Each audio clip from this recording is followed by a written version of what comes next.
pormahan din po, pasensya, yun yung una kong tinatanong, Sabi nila, bilyonaryo, pang ilan sa pinakamayamang Pilipino, sabi ng Forbes magazine, pang ilan po kayo.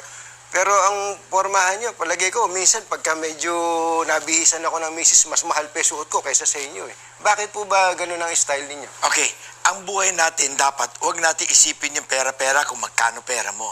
Ang kailangan natin maalala, gaano karaming tao matutulungan natin. At kung paano gumaang ang buhay ng mga taong makakasama natin. Eh yung pera, measurement yun, para sa akin, hindi yun ang measurement ng success in life eh. Ang success in life, measurement is, ang saya mo kasi, ako, natulungan ko yung mga kaibigan niya, nagkatrabaho na mabuti. Yung mga batang yan, napag-aaral natin. Yun ang kasiyahan ng buhay. Eh yung yaman, numbers lang yun eh. Eh meron kang 100 piso o meron kang 100,000 piso. Pare-pare na yan eh. How many times can we eat in a day? 2 times? Pwede ka ba kumain araw-araw ng baboy, adobo, maimpacho ka. Pwede ka ba kumain ng steak araw-araw? Impacho rin.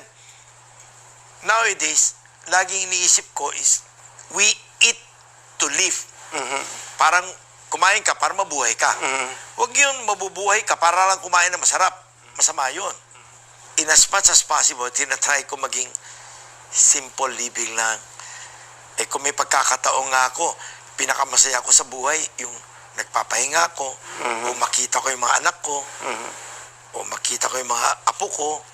Lutukoy ko to, especially sa mga anak ko. I do not allow them to be going around na magyabang ng kung ano-anong sinusuot at kung ano-anong dinadala. Ngayon, nagpa-interview ako, kailangan daw nakarilo ako, kaya naka-stainless akong rilo. Pero usually, hindi ako nagre-rilo. Sabi nila, baka daw overacting na wala man lang daw ako rilo. Tsaka nagbihis pa ako, dapat round neck t-shirt nga lang ang suot ko eh.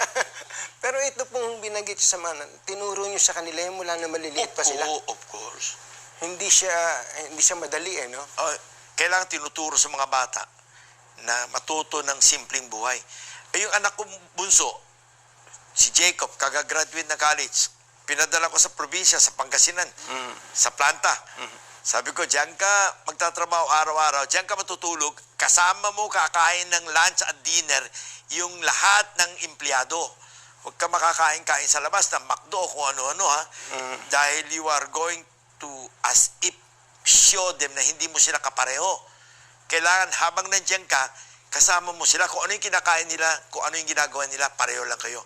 At yung bihis mo, kailangan simpleng damit, t-shirt, at kung ano yung uniform doon, yun din ang susuotin mo. Ganun ang suot ni Loco ngayon doon. Ano po yung kwento niya tungkol siya, na happy siya?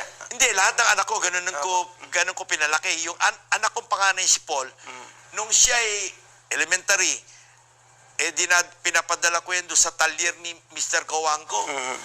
Pinapasamahan ko yan sa mga mekaniko niya. Every summer, nandun siya. Doon siya sumasabay kumakain ng tanghalian.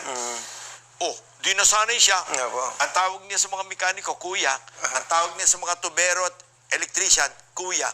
Ay, lumaki na maayos. Hindi ko po problemahin yun. Eh pare, kung pinalaki mo yung mga anak mo malalaking ulo, baka makipagsunto ka sa security guard sa kalye yun. Pero pag pinalaki mo ng simpleng tao, ay, pare, hahaba na buhay nun. Ibig sabihin nun, lumaki yan ng simpleng tao. At kailangan yung kumain kung ano yung kinakain ng mga tao. Ano po pakiramdam nyo na yung mga anak ninyo ganun makitungo sa kapwa? Hindi sila lalaki ng ganun. Kailangan tayo magsabi sa kanila, ganun lang kayo. So mula pa sa hindi, mabuti maunawaan to, lalo na ng mga bagong magulang pa lang, po.